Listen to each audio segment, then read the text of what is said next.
卡点视频它用了弦乐，你肯定没见过，我也没见过。那今天的每日镜我就带你见识一下。好，这条短片呢是一条旅拍短片啊，作者在结尾的时候，他用了一系列的快切的镜头，然后最后用一个黑场来收尾。那快切镜头呢，他用了弦乐作为卡点的那个单独的音效，我们先听一下这一段。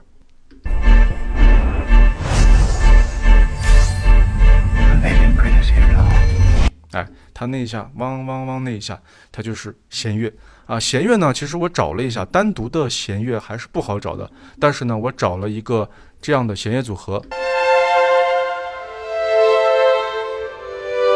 啊，它是这种提琴的弦乐，但是呢，它这个速度又非常慢，所以说我们要对其进行一个加速，比如说我们加速到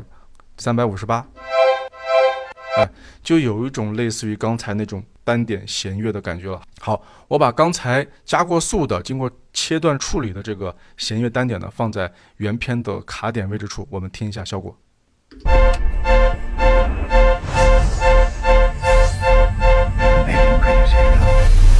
哎，是不是有那么回事儿，有那个感觉了？最后这个音效 Incision Razor 呢，就是一个用作结尾收场的一个上升停止，它呢就是在我们的音效库的上升停止里面，你看我做好归类了一个结尾收尾啊，里面随便找一个音效，就是上升停止的音效。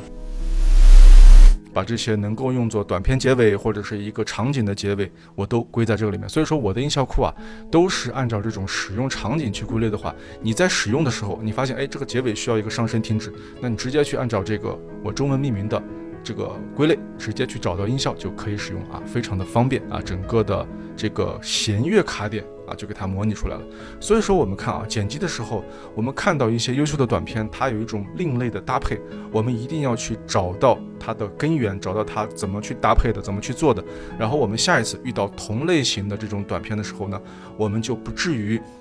无从下手啊。我们见得多了，然后搭配的多了，下一次在用的时候，我们就脑海里就很快可以弥补出来这个音效我这么设计，这么搭配。那我的音效设计小课呢，就是下方99元的音效设计小课加音效库，这个搭配就可以很完美的解决你音效不会使用啊，音效名称在哪里啊，音效没有设计层次啊，都可以解决掉啊。音效的课程我在持续的更新中，现在已经更新到第18节课程了，课程也是非常的优质，大家可以去了解一下。好，下期每日镜我们再见。